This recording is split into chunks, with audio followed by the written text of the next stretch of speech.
On the day of the wedding, my fiancée's lover found out she was marrying me. He had a heart attack on the spot, and Camila immediately announced the wedding's cancellation. The bride left the groom at the altar and ran off with another man. At that moment, I became the laughingstock of everyone.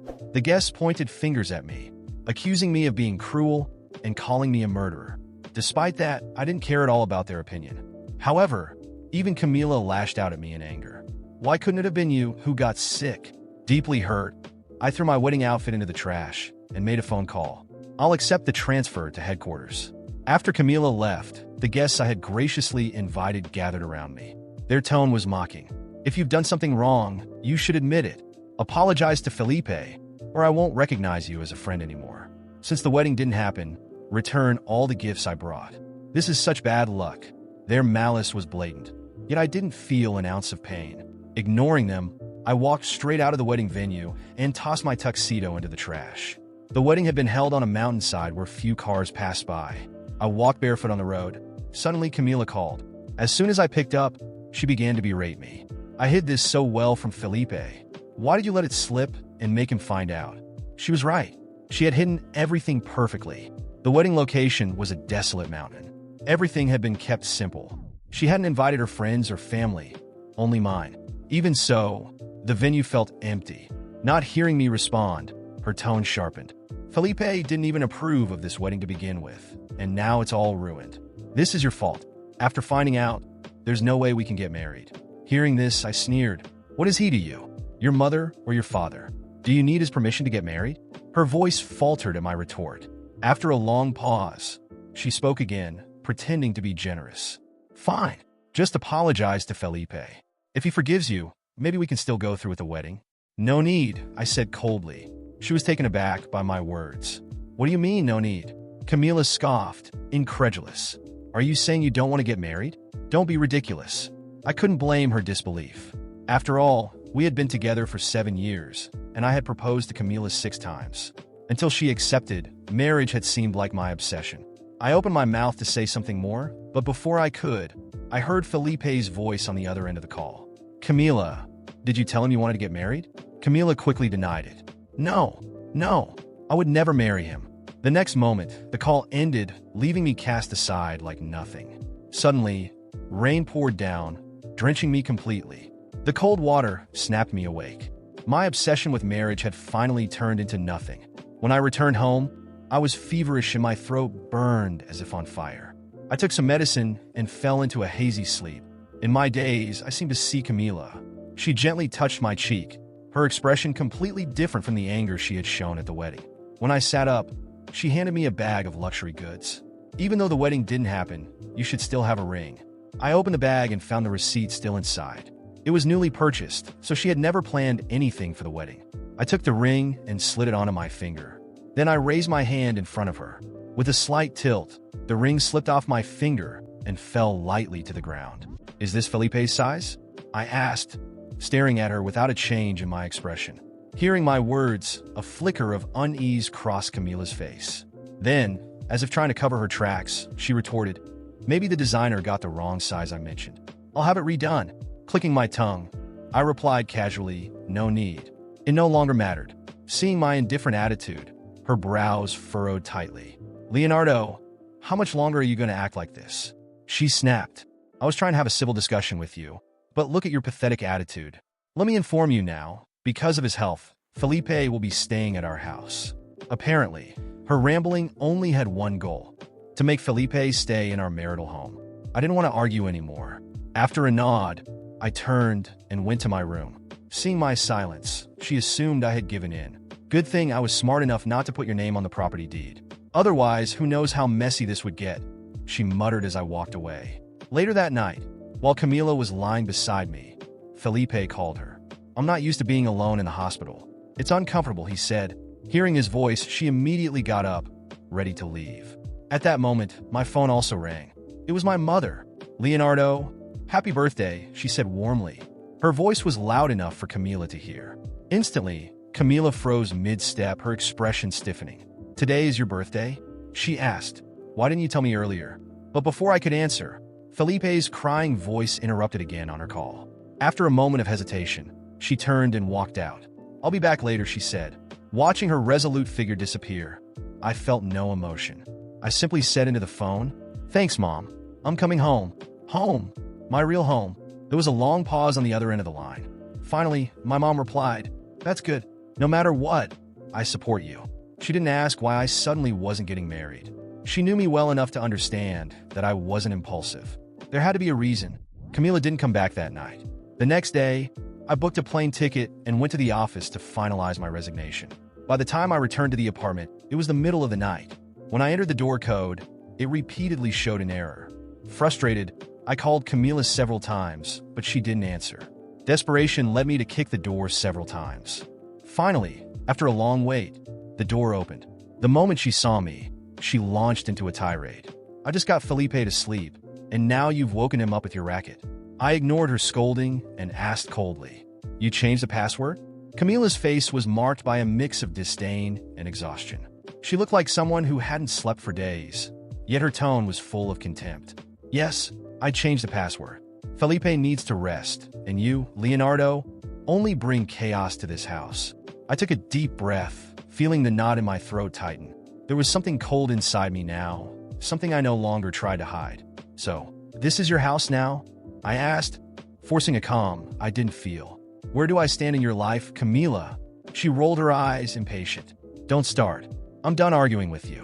Do you want to come in? Then do it already. Just don't make any noise." Crossing the door, I noticed a strong smell of medicine and wilted flowers in the air. Felipe was there, lying on the couch, breathing heavily. He didn't even open his eyes when I passed by. My presence no longer mattered. It wasn't even a nuisance. I didn't exist anymore. Camila walked to him, adjusting his blanket and whispering things I couldn't hear. It was like I was watching the scene of a life that was never mine. I went to the bedroom that had once been ours. Her clothes were scattered everywhere, but something strange caught my eye. Half of my wardrobe was empty. The spaces where my shirts and belongings used to be were completely bare. Camila had already begun erasing me, replacing me, without even having the decency to let me know. I lay down on the bed, but sleep wouldn't come. My mind was racing. All those years of dedication, all the attempts to build a life with her had been in vain. An obsession that had destroyed me piece by piece while she toyed with me like I was a disposable plaything. Memories came back like knives. Smiles that now seemed fake. I love yous that echoed empty. Every moment was a lie I had believed blindly. The silence of the night was interrupted by the sound of the door. I heard Camila's footsteps heading to the living room again, probably answering yet another call from Felipe. Something inside me snapped. I got up, my bare feet meeting the cold floor, and followed her to the living room. She stood with her back to me, phone pressed to her ear, whispering in that sweet voice that once belonged only to me. "I know, love. I'll stay with you. Leonardo will leave soon. He's understood his place." I froze in the doorway, watching her. My hands trembled with rage. Leonardo will leave soon. She had already decided this for me. As if my life and my home no longer mattered. As if I didn't exist. "Who are you, Camila?" My voice was low, but firm enough to make her spin around abruptly. She hung up the phone immediately, surprise on her face. "What are you doing here?" "That's my question. What are you doing here, Camila? In my house? In my life? What's left of me that you haven't destroyed yet?" She scoffed, crossing her arms. "Oh, please, Leonardo. Stop being so dramatic. Can't you see how pathetic you're being? Felipe needs me." "He? And me?" I interrupted, my voice rising for the first time in months. "Who needed me for the last 7 years? Who used me as a fallback until someone better came along? Who took advantage of every moment, of everything I did, only to throw me away like garbage?" Her eyes widened for a second, but she quickly regained her composure. "You're crazy. I never forced you to do anything. Everything you did because you wanted to. If you regret it now, that's your problem." The laugh that escaped me was bitter, almost deranged. "You're right. I did everything because I wanted to, because I was a blind, lovesick fool. But it's over, Camila. It's over." She stepped closer to me, her face inches from mine. "And what are you going to do? Leave here as a loser? Cry to your mommy?" I leaned in, staring directly into her eyes. "No, Camila. I'm going to leave here with my head held high. And you're going to lose everything. Because that's what you deserve." Before she could respond, I walked to the office, grabbed the documents I had left there months ago, and stuffed them into my bag. Camila followed me, still shouting insults. None of it mattered anymore. The next morning, I went to the bank and signed all the papers necessary to transfer the house to my name. Something she never knew I had done before putting it on the market for sale. Before the wedding, my lawyer had advised me to protect everything. And he was right. Camila had no rights to anything. I returned only to grab my bags. Felipe was still asleep on the couch, oblivious to the chaos. Camila stared at me in the doorway, disbelief written all over her face. "What did you do, Leonardo?" Her voice trembled. "What I should have done a long time ago. Goodbye, Camila." I closed the door, leaving behind not just that apartment, but the life I had. I called my mother, and her calm voice brought me a relief I hadn't felt in years. "I'm on my way home, Mom." She sighed on the other end of the line. "We're waiting for you, son." As I drove, my phone rang again. An unknown number.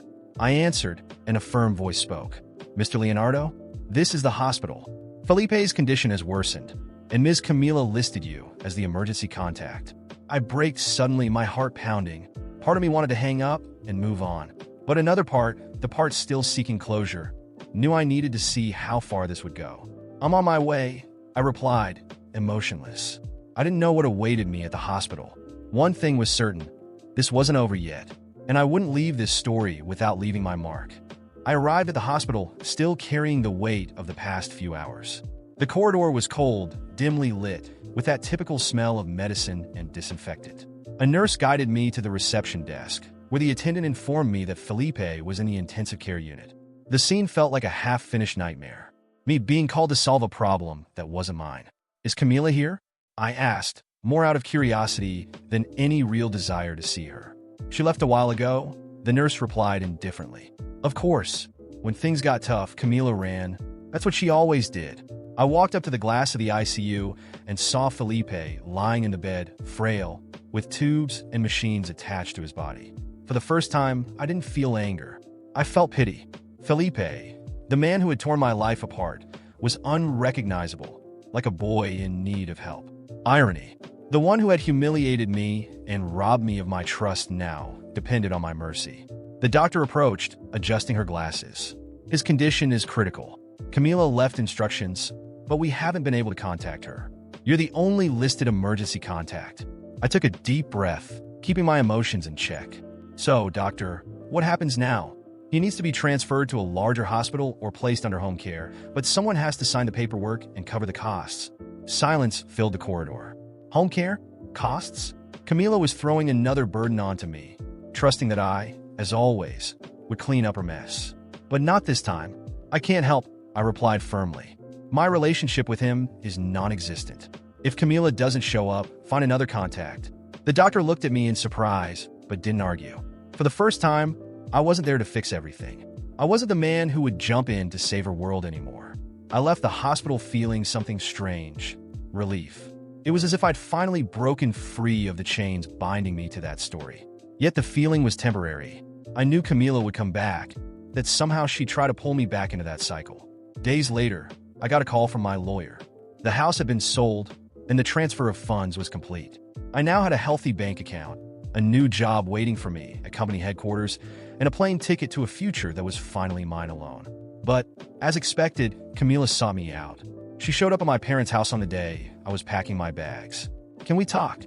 Her voice sounded tired, defeated. For the first time, she didn't look arrogant.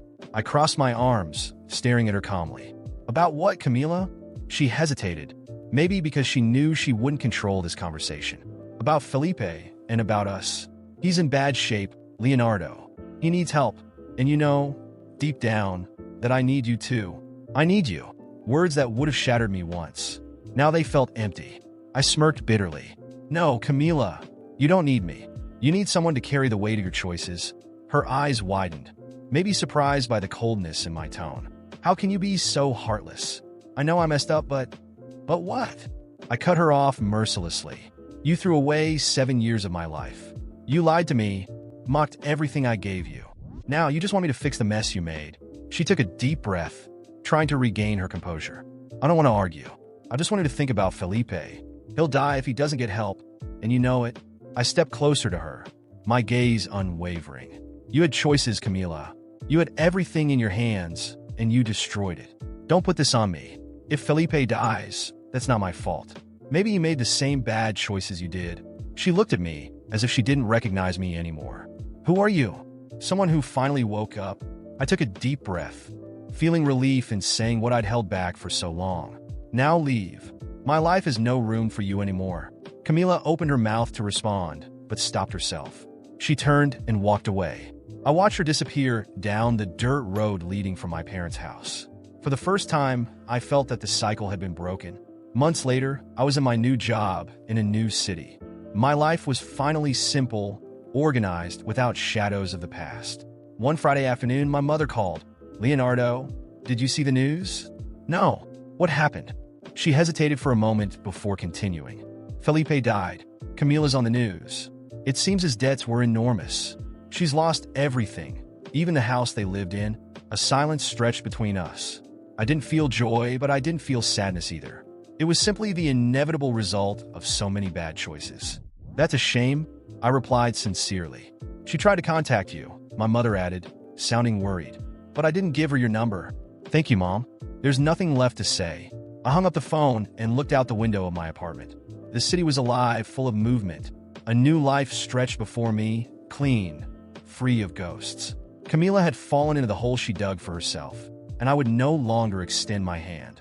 That night, while walking through the park near my home, I saw a couple laughing together, sharing glances full of love. I felt a pang in my chest, but it was different this time. It wasn't longing or pain. It was hope. Maybe one day I could love again. Maybe one day, the past would be nothing more than a distant memory. And this time, I was ready to move forward.